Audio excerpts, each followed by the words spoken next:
Sebelum kita memulai ibadah, mari bersama-sama kita berkatakan dengan iman Mazmur 91 sebagai doa kita.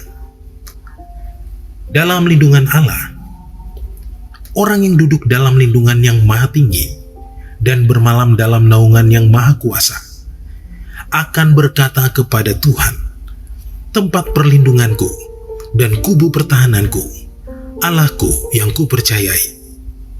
Sungguh, dialah yang akan melepaskan engkau dari jerat penangkap burung, dari penyakit sampar yang busuk. Dengan kepaknya, ia akan menudungi engkau. Di bawah sayapnya, engkau akan berlindung. Kesetiaannya ialah perisai dan pagar tembok. Engkau tak usah takut terhadap kedahsyatan malam, terhadap panah yang terbang di waktu siang, terhadap penyakit sampar yang berjalan di dalam gelap, terhadap penyakit menular yang mengamuk di waktu petang. Walau 1.000 orang rebah di sisimu dan 10.000 di sebelah kananmu, tetapi itu tidak akan menimpamu. Engkau hanya menontonnya dengan matamu sendiri dan melihat pembalasan terhadap orang-orang fasik. Sebab Tuhan ialah tempat perlindunganmu, yang maha tinggi telah kau buat tempat perteduhanmu. Malapetaka tidak akan menimpa kamu, dan tulah tidak akan mendekat kepada kemahmu. Sebab malaikat-malaikatnya akan diperintahkannya kepadamu untuk menjaga engkau di segala jalanmu. Mereka akan menatang engkau di atas tangannya, supaya kakimu jangan terantuk kepada batu. Singa dan ular tedung akan kau langkahi. Engkau akan menginjak anak singa dan ular naga. Sungguh, hatinya melekat kepadaku, maka aku akan meluputkannya. Aku akan membentenginya, sebab ia mengenal namaku. Bila ia berseru kepadaku, aku akan menjawab. Aku akan menyertai dia dalam kesesakan. Aku akan meluputkannya dan memuliakannya. Dengan panjang umur akan kukenyangkan dia, dan akan kuperlihatkan kepadanya keselamatan daripadaku. Betapa kami bersyukur ya Tuhan Yesus pada hari ini Tuhan. Terima kasih untuk berkat-Mu Tuhan. Kami tetap merasakan kebaikan-Mu, kemurahan-Mu ya Tuhan. Dan pada hari ini kami berdoa untuk bangsa kami Tuhan, bangsa Indonesia ya Bapa. Terima kasih Tuhan untuk berkat-Mu, anugerah-Mu yang berlimpah untuk bangsa Indonesia. Kami boleh melewati Tuhan, dan kami terus akan bisa melewati pandemi COVID-19 dan krisis ekonomi Tuhan Yesus. Kami minta Tuhan pengurapan-Mu, kami minta Tuhan penyertaan-Mu untuk kami semua. Kami boleh melewati krisis ini Tuhan Yesus. Tuhan, kami bersyukur Tuhan untuk para pemimpin kami, presiden, wakil presiden kami Tuhan. Di masa-masa ini juga berikan mereka hikmat, berikan roh pengertian buat mereka, kebijaksanaan daripada-Mu Tuhan Yesus dalam menjalankan pemerintahan ini Tuhan. Dan kami juga berdoa untuk pemimpin kami Tuhan, pemimpin rohani ya Bapak, Bapak Pendeta Senior Niko Nyoto Harjarto dengan wakilnya, kayak Bapak Rohani Saya Guguk dengan wakilnya Tuhan, dan setiap gembala-gembala di cabang Rayon 1G Tuhan. Visi misi-Mu disampaikan Tuhan, sehingga pelayan mereka lebih lagi. Berikan pengurapan double portion untuk mereka Tuhan. Tuhan, terima kasih Tuhan. Terima kasih. Kami terus bersyukur Tuhan, di Pentakosta ketiga Tuhan terjadi pencurahan Roh Kudus yang luar biasa. Engkau akan mengurapi semua anak-anak-Mu Tuhan, dari yang muda sampai yang tua ya Tuhan. Terutama generasi Yeremia, terjadi pencurahan Roh Kudus luar biasa Tuhan. Banyak penuaian jiwa terjadi setiap cabang-cabang Tuhan, setiap tempat-tempat ranting-ranting ya Bapa. Kami berdoa Tuhan, Engkau urapi, Engkau berkati, Engkau lawat, Engkau jamah Tuhan anak-anak muda Rayon 1G ya Bapa. Terima kasih Tuhan, terima kasih Tuhan. Semua karena kebaikan-Mu, semua karena kemurahan-Mu Tuhan. Kau bersyukur hanya di dalam nama Tuhan Yesus. Haleluya, amin. Puji nama Tuhan. Shalom Bapak Ibu Saudara. Shalom. Satu kesempatan yang baru lagi Tuhan berikan bagi kita yang rindu dan excited menyembah Tuhan. Sorakan haleluya. Haleluya. Sebab kasih Allah tidak pernah berkesudahan dalam hidup kita. Oleh karena itu hari ini kita mau menyembah Tuhan. Katakan kasih Allah tak berkesudahan.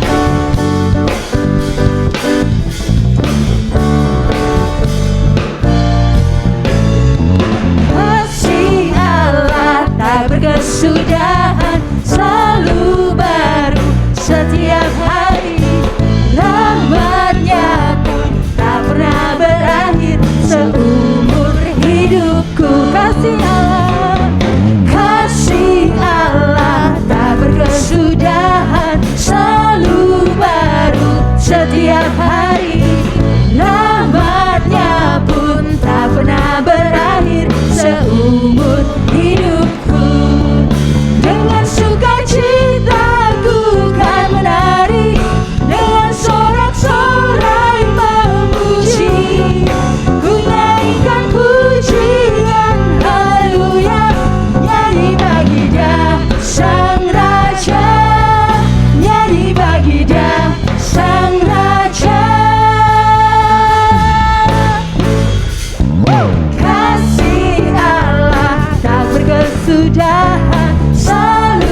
Sebelum lebih lagi kita masuk dalam pujian penyembahan dan firman Tuhan, bersama-sama kita deklarasikan Pentakosta ketiga. Pentakosta ketiga adalah pencurahan Roh Kudus yang dahsyat di zaman ini, melebihi yang terjadi di Azusa Street. Pentakosta ketiga akan mengakibatkan penuaian jiwa yang terbesar dan yang terakhir sebelum Tuhan Yesus datang kembali. Pentakosta ketiga akan membangkitkan generasi Yeremia, yaitu anak-anak muda yang dipenuhi Roh Kudus, cinta mati-matian kepada Tuhan Yesus, tidak kompromi terhadap dosa, dan akan bergerak untuk memenangkan jiwa. Pentakosta ketiga lahir di Indonesia dan bergerak ke bangsa-bangsa. Gerakan ini dari timur ke barat dan akan kembali ke Yerusalem. Pentakosta ketiga akan memberikan kuasa untuk menyelesaikan amanat agung, dan setelah itu Tuhan Yesus datang kembali. Kita mau masuk lebih lagi di dalam hadirat Tuhan. Biar hari ini kita mau bawa pujian penyembahan kita di hadapan Tuhan.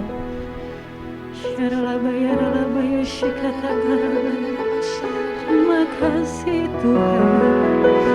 Ini hidup kami Tuhan.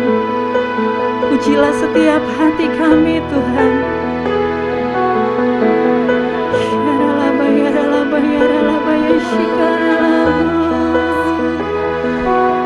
Selidiki kami, selidiki hati kami Tuhan.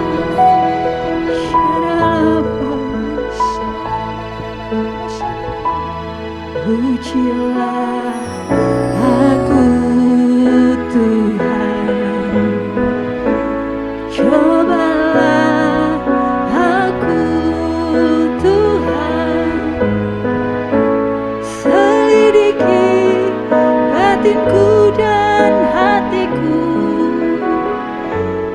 mataku tertuju padamu. Aku cinta padamu Tuhan, aku rindu hadirat-Mu Tuhan, aku ingin selalu dekat padamu, menikmati kehadiran-Mu.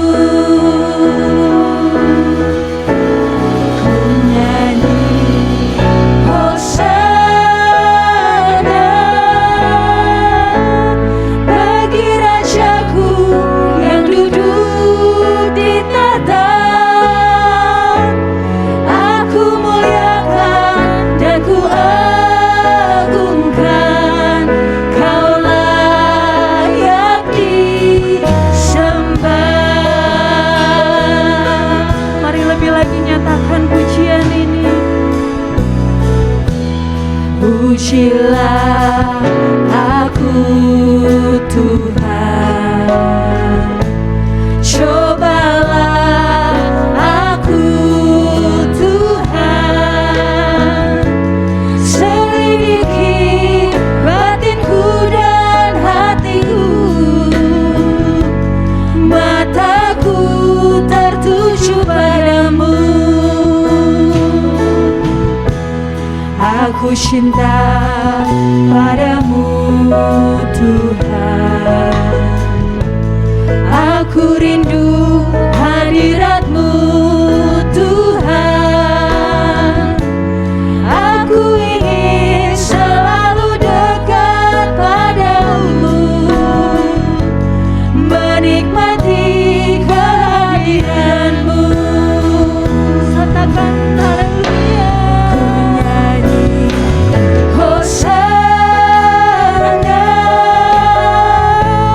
Bagi Rajaku yang duduk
Shalom semuanya.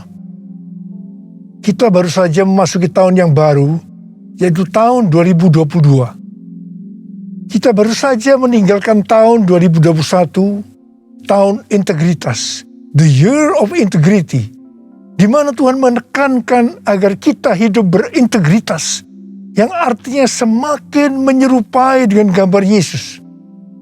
Mungkin ada yang bertanya-tanya, bagaimana keadaan tahun 2022? Apakah keadaan saya akan lebih baik atau lebih jelek? Bagi saudara yang sedang bertanya-tanya seperti itu, saya mau katakan bahwa kita harus berpegang pada firman Tuhan. Sesuai dengan Ratapan 3 ayat 22 dan 23 yang berkata, tak berkesudahan kasih setia Tuhan, tak habis-habisnya rahmat-Nya, selalu baru tiap pagi, besar kesetiaan-Mu. Berdasarkan ayat ini, kita harus percaya bahwa kasih setia Tuhan selalu baru tiap hari, selalu baru tiap minggu, selalu baru tiap bulan, dan selalu baru tiap tahun. Karena itu, saya akan mengajak saudara-saudara untuk memperkatakan ini. Tuhan, saya percaya tahun 2022 akan lebih baik daripada tahun 2021. Karena kasih setia Tuhan selalu baru tiap hari, selalu baru tiap minggu, selalu baru tiap bulan, dan selalu baru tiap tahun. Kasih Tuhan tak berkesudahan, tak habis-habisnya rahmat-Nya, selalu baru setiap pagi, baru setiap pagi. Besar setiamu Tuhan, besar setiamu, besar setiamu Tuhan, besar setiamu.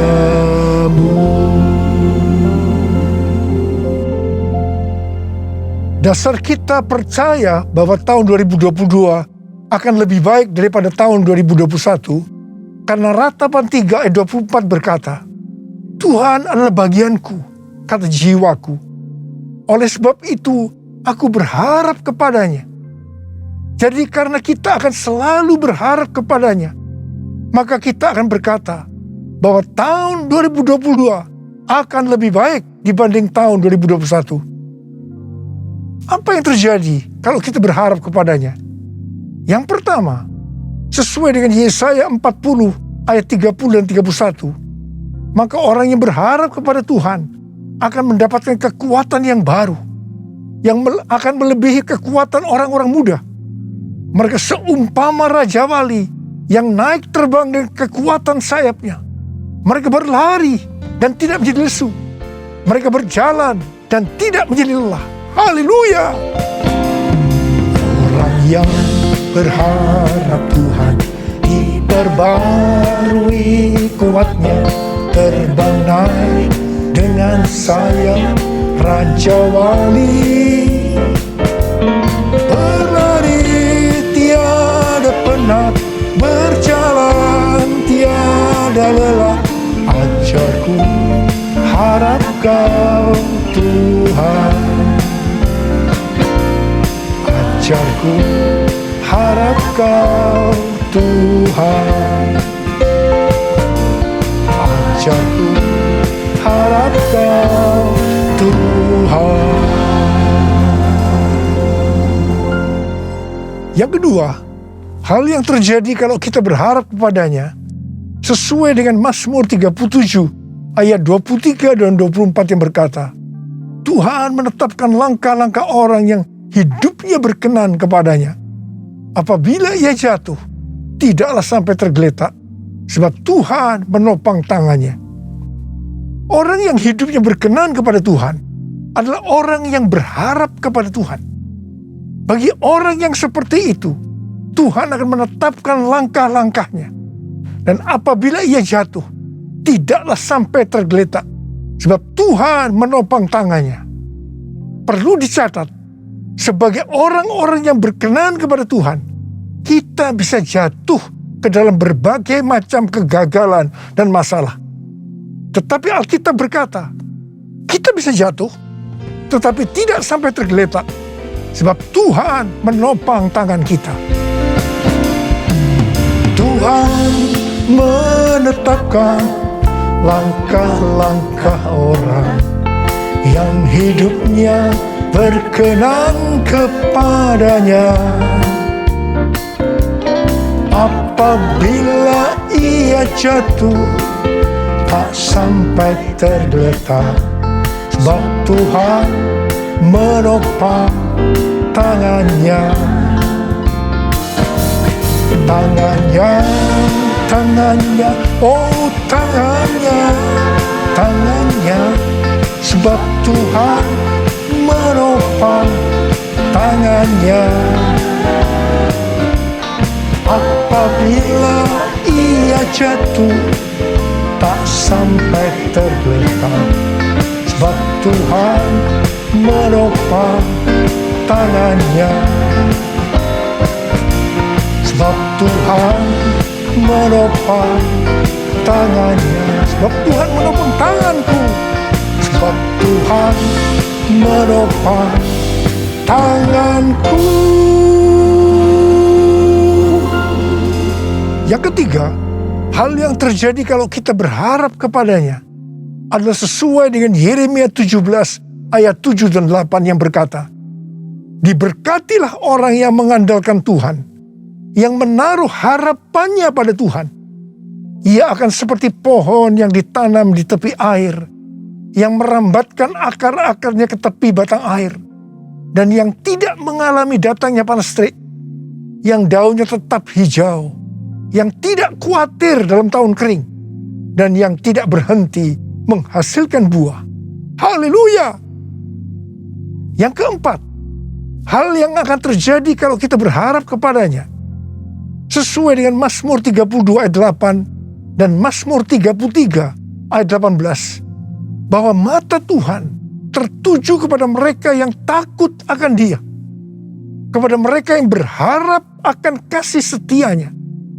Tuhan akan mengajar, menasehati, dan menunjukkan jalan yang harus kita tempuh.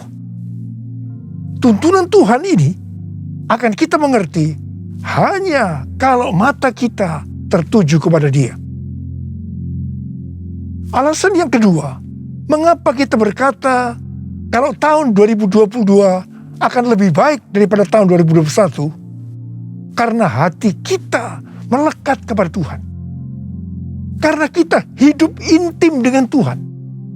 Dalam Mazmur 91 ayat 14 sampai dengan 16, Tuhan berkata, sungguh hatinya melekat kepadaku, maka aku akan meluputkannya.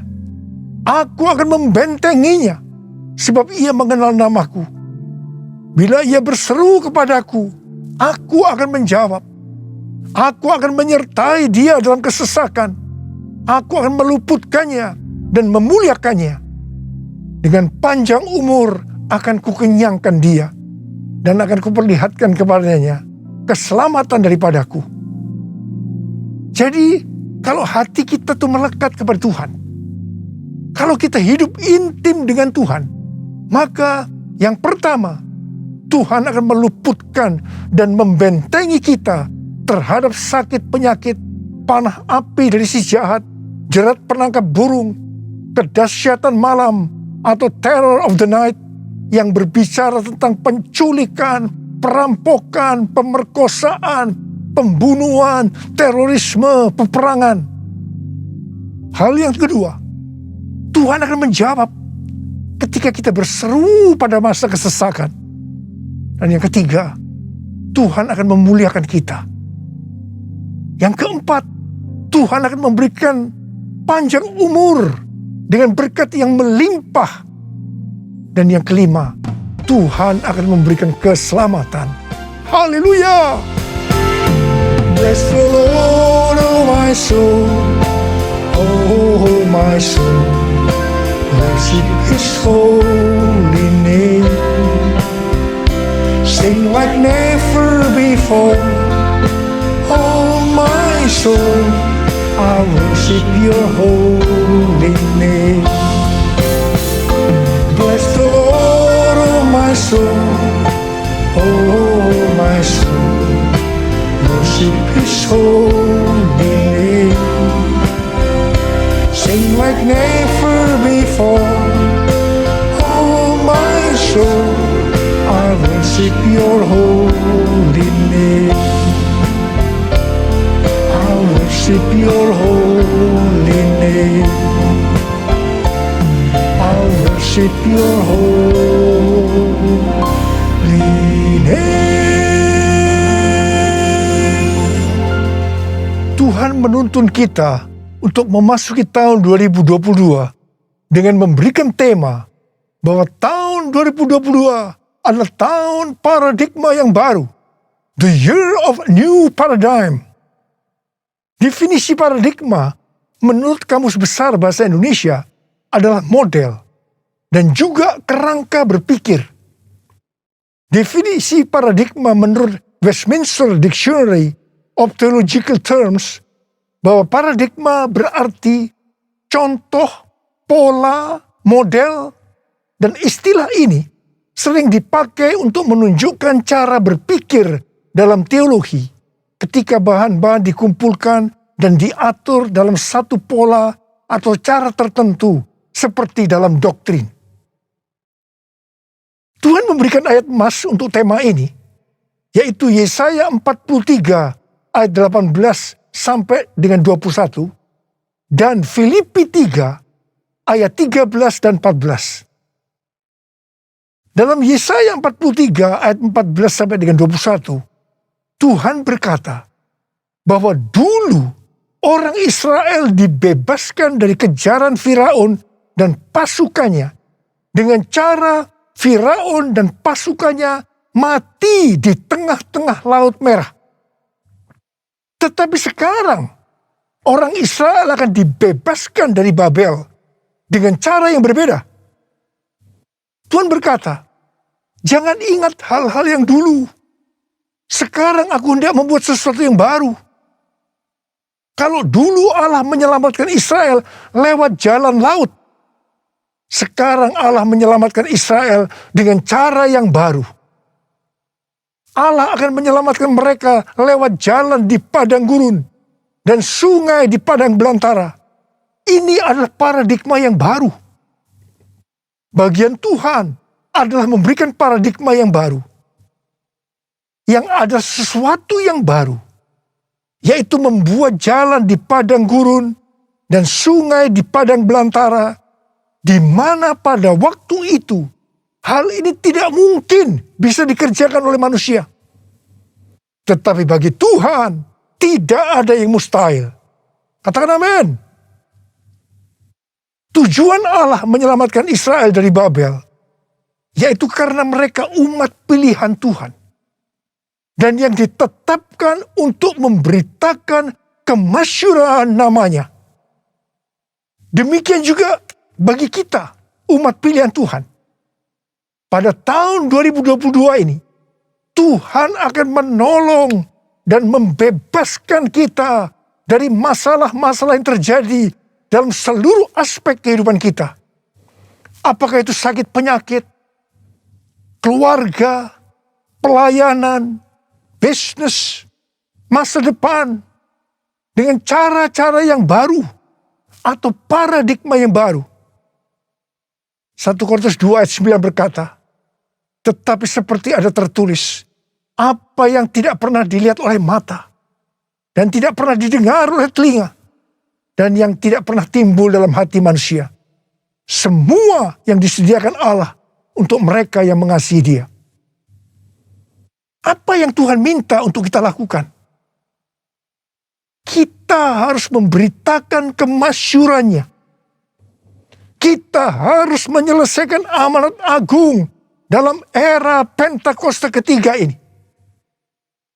1 Petrus 2 ayat 9 berkata, tetapi kamulah bangsa yang terpilih, imamat yang terjani, bangsa yang kudus, umat kepunyaan Allah sendiri, supaya kamu memberitakan perbuatan-perbuatan yang besar dari Dia, yang telah memanggil kamu keluar dari kegelapan kepada terangnya yang ajaib. Memasuki tahun 2022 ini, kita akan melihat bahwa dengan adanya pandemi yang sampai sekarang belum selesai, maka cara-cara pelayanan di gereja berubah. Kita tidak bisa hanya memakai cara-cara yang lama lagi. Sebagai contoh, sesuai dengan penelitian yang dilakukan oleh George Barna, yang dirilis pada tanggal 6 Juni 2021 yang lalu, mengenai generasi anak muda di Amerika yang disebut generasi berbeda. Dikatakan bahwa pelayanan gereja selama 5 dekade terakhir tidak akan efektif untuk generasi ini. Jadi perlu ada paradigma yang baru dalam pelayanan di gereja. Tuhan sedang membuat paradigma yang baru sebagai pola yang baru. Dan bagian kita adalah menerima sebagai cara pandang yang baru. Demikian juga dengan cara berbisnis. Pasti banyak dari cara-cara yang lama yang sudah tidak bisa dipakai lagi. Perlu diperhatikan bahwa Wahyu 13 ayat 16 pasti akan digenapi. Manusia tidak dapat membeli dan menjual kalau tidak memiliki tanda antikristus di tangan kanannya dan di dahinya. Dan dengan seizin Tuhan, dunia sekarang sedang dibawa ke sana untuk menggenapi Wahyu 13 ayat 16 tadi. Tetapi bagi kita yang percaya bahwa pengangkatan terjadi sebelum masa sengsara yang disebut dengan pre-tribulation, kita tidak akan mengalami itu. Sekali lagi saya mau katakan pada saudara, kita tidak akan mengalami itu. Jadi, daripada kita disibukkan memikirkan chip dari antikristus sampai menolak untuk divaksinasi, sebaiknya kita mempersiapkan diri kita untuk pengangkatan yang sudah sangat-sangat dekat waktunya. Maranatha, Tuhan Yesus datang segera. Jadi, dalam tahun paradigma yang baru ini, ada 3 hal yang harus diperhatikan. Yang pertama, paradigma adalah inisiatif Tuhan sendiri yang perlu diresponi oleh umatnya. Ada bagian yang Tuhan perbuat, ada bagian yang umatnya harus lakukan. Yang kedua, bagian Tuhan membuat sesuatu yang baru, yaitu paradigma sebagai pola. Dan yang ketiga, bagian umat Tuhan melihat, mengetahui, dan menerima yang Tuhan buat, yaitu paradigma sebagai cara pandang. Hatiku percaya, hatiku percaya, hatiku percaya, selalu ku percaya, selalu ku percaya, selalu ku percaya.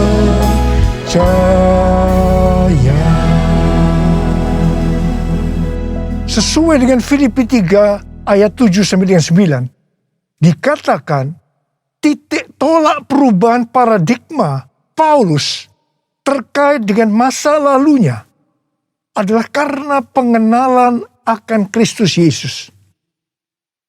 Orang yang berjumpa dengan Tuhan Yesus seharusnya mengalami perubahan paradigma. Artinya memiliki paradigma yang baru. Untuk itu, sesuai dengan Filipi 3 ayat 13 dan 14 yang merupakan ayat emas kita tadi, Paulus melupakan apa yang telah di belakangnya dan mengarahkan diri kepada apa yang di depannya dan berlari-lari kepada tujuan. Artinya mengejar sekalipun menderita untuk memperoleh hadiah, yaitu panggilan surgawi dari Allah dalam Kristus Yesus. Kita juga harus berpikir tidak hanya masuk surga saja, tetapi masuk surga dengan hadiah berupa mahkota. Karena itu, mari kita responi ajakan Rasul Paulus untuk memiliki dan menghidupi paradigma yang baru. Memiliki paradigma yang baru dalam mengikut Tuhan adalah suatu keharusan. Sekali lagi, suatu keharusan. Firman Tuhan berkata, kita harus meninggalkan cara hidup yang lama ketika kita berbalik untuk mengikut Tuhan. Cara hidup yang lama atau paradigma yang lama, termasuk pola pikir, tutur kata, tingkah laku, dan perbuatan kita sehari-hari harus mengalami perubahan. Jadi, orang Kristen yang sudah lahir baru, tetapi masih memakai paradigma yang lama, perlu bertobat. Perlu bertobat. Apa yang Alkitab katakan tentang paradigma yang baru? Roma 12 ayat 2 berkata, janganlah kamu menjadi serupa dengan dunia ini, tetapi berubahlah oleh pembaharuan budimu, sehingga kamu dapat membedakan manakah kehendak Allah, apakah yang baik, yang berkenan kepada Allah, dan yang sempurna. Dalam bahasa Yunani, kata yang dipakai untuk budi adalah nous, yang artinya pikiran, akal budi, pola pikir atau mindset. Yang sama juga artinya dengan paradigma. Di sini Tuhan menghendaki agar kita memiliki pikiran atau paradigma yang baru, supaya kita tidak sama lagi dengan dunia ini, dan mengerti kehendak Allah. Sebelum bertobat, pola pikir dan cara hidup kita pasti sama dengan dunia ini. Tinggalkan itu. Tinggalkan itu. Masuk ke dalam paradigma yang baru. Ingat, paradigma yang lama akan menghambat kita untuk mengerti kehendak Allah. Ada pesan Tuhan yang kuat hari-hari ini, yaitu agar kita mengerti dan melakukan kehendak Allah pada zaman ini. Bagaimana supaya kita memiliki pola pikir atau paradigma yang baru? Yaitu melalui firman Allah dan Roh Kudus. Karena itu baca Alkitab setiap hari. Renungkan, lakukan, dan saksikan. Dan selalu berkata, penuhi kami dengan Roh-Mu ya Tuhan. Biarlah kami dituntun dengan firman dan Roh-Mu.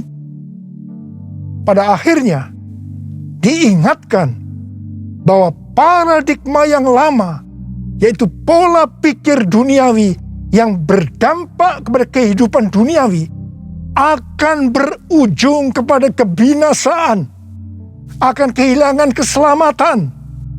Karena itu, miliki dan hidupi paradigma yang baru. Kita akan menjadi serupa dengan gambar Yesus. Kita menjadi orang yang berintegritas. Kita akan mencari dan memikirkan perkara-perkara yang di atas, bukan yang di bumi. Sehingga pada saat Tuhan Yesus menjemput kita, gerejanya di awan-awan, kita akan diangkat dan masuk surga, dan akan bersama-sama dengan Tuhan Yesus selama-lamanya. Hosana, Hosana, di tempat yang tinggi. Hosana, Hosana, di hati yang suci.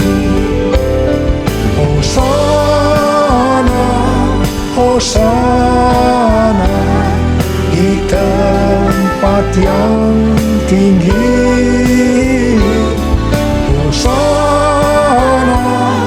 Hosana, di hati yang suci, di hati yang suci, di hati yang suci. suci. Jadi saudara-saudara, memasuki tahun 2022 yang Tuhan berikan tema tahun paradigma yang baru, the year of new paradigm, maka ada 6 hal yang harus diperhatikan. Yang pertama, Tuhan sedang membuat paradigma yang baru, dan kita harus menerimanya sebagai pola pikir dan cara pandang yang baru. Yang kedua, Tuhan akan menolong dan akan membebaskan kita dari masalah-masalah yang terjadi dalam seluruh aspek kehidupan kita dengan paradigma yang baru. Dan kita harus mengerti dan menerimanya. 1 Korintus 2 ayat 9 akan kita alami. Yaitu apa yang belum pernah dilihat oleh mata, belum pernah didengar oleh telinga, belum pernah timbul dalam hati, akan kita alami. Karena kita mengasihi Tuhan Yesus.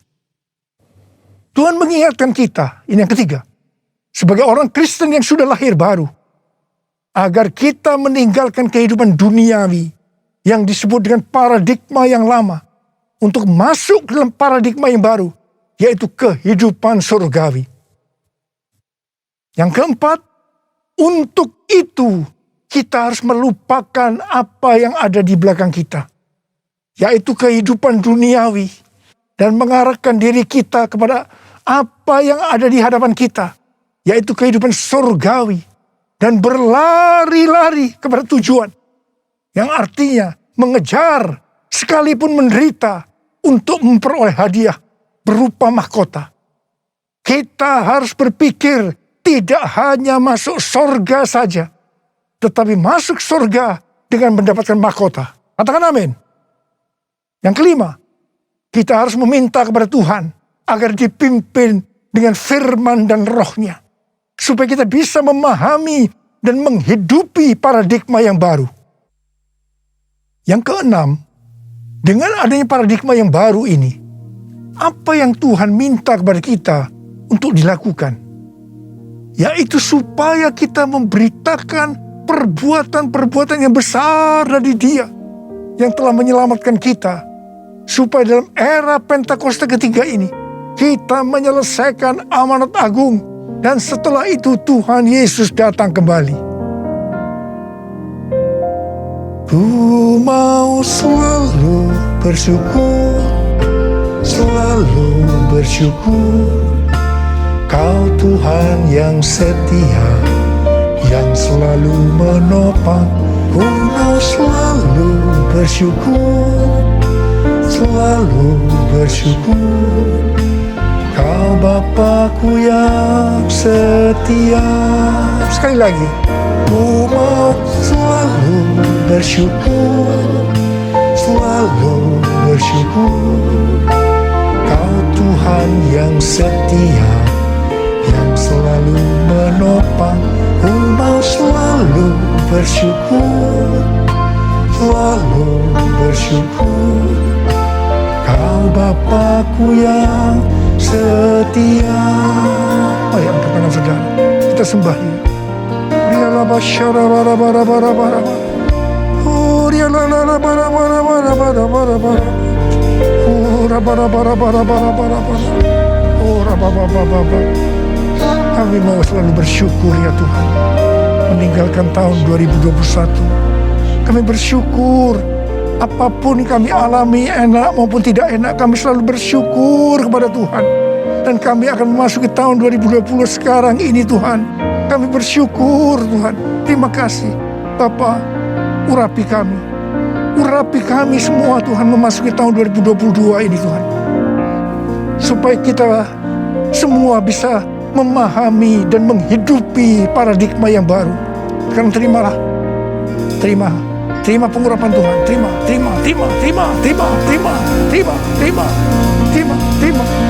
Tuhan, kami mengucap syukur ya Tuhan. Kami mengucap syukur ya Tuhan. Ku mau selalu bersyukur, selalu bersyukur, Kau Tuhan yang setia, yang selalu menopang. Ku mau selalu bersyukur, selalu bersyukur, Kau Bapa-Ku yang setia, Kau Bapa-Ku yang setia, Kau Bapa-Ku yang setia.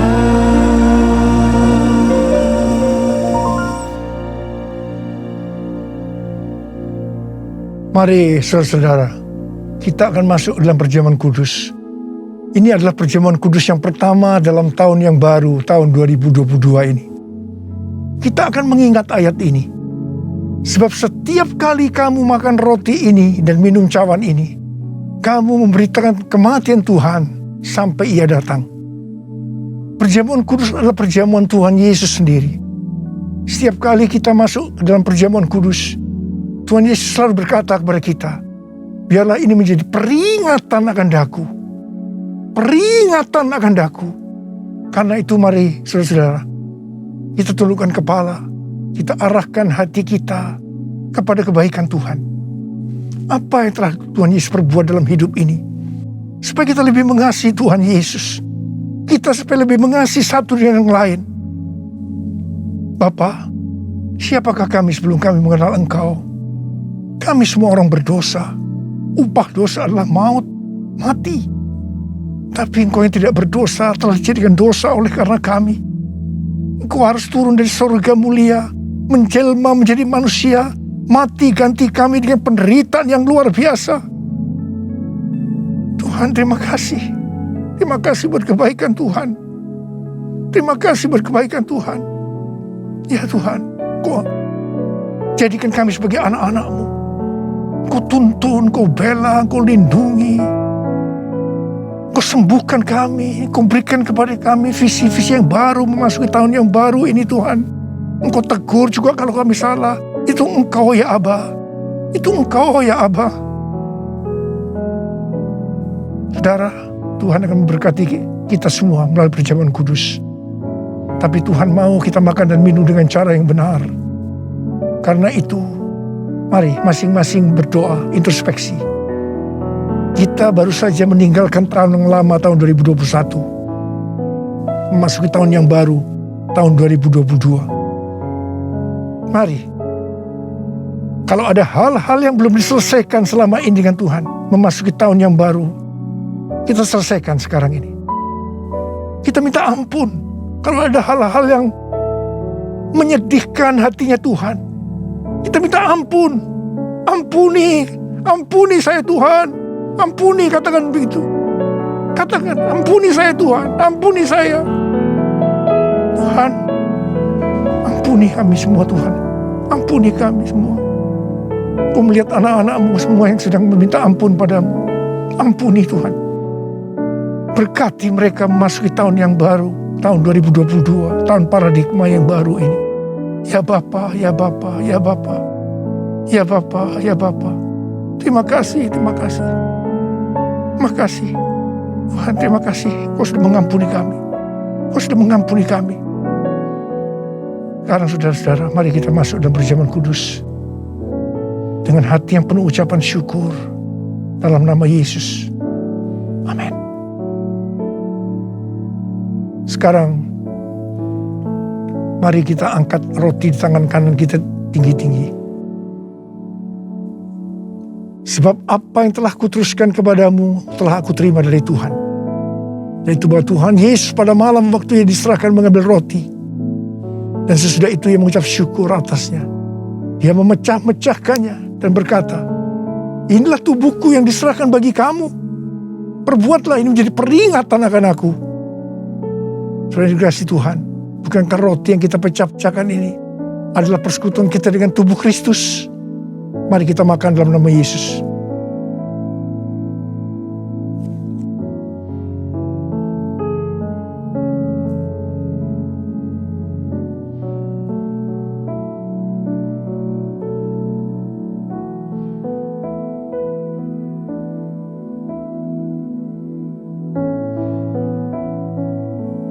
Angkat cawan di tangan kanan kita tinggi-tinggi.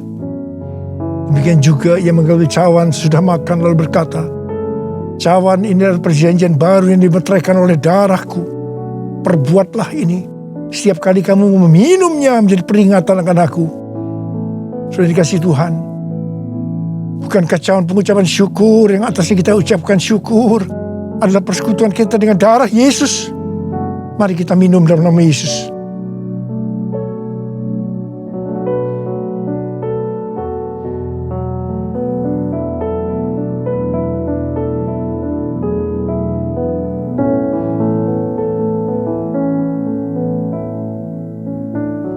Mari angkat tangan kita. Ucapkan syukur dengan suara. Jangan diam.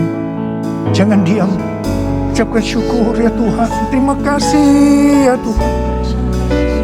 Terima kasih. Terima kasih ya Tuhan.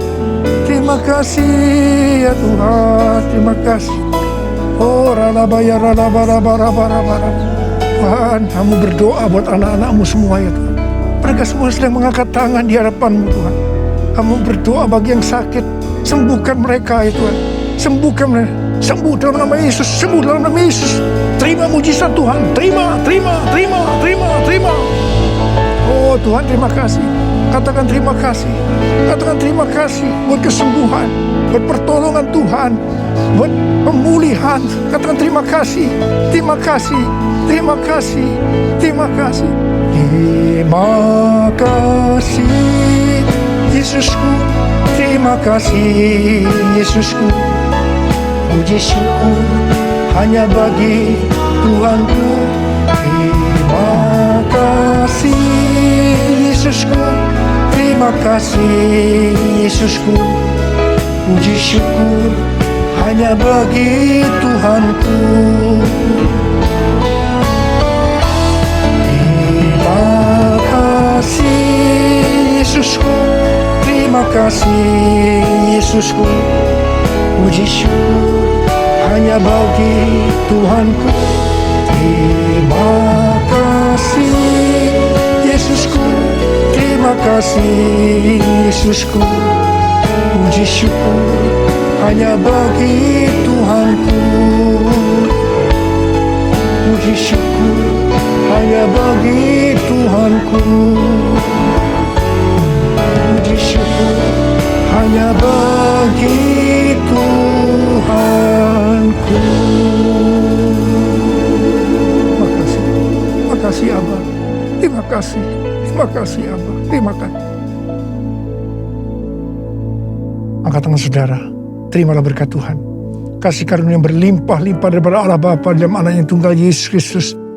Persekutuan yang manis dengan Roh Kudus menyertai saudara sekalian mulai hari ini. Sampai Tuhan Yesus datang menjemput kita di awan-awan. Dan bahkan sampai selama-lamanya. Yang percaya bersama-sama katakan, Amin.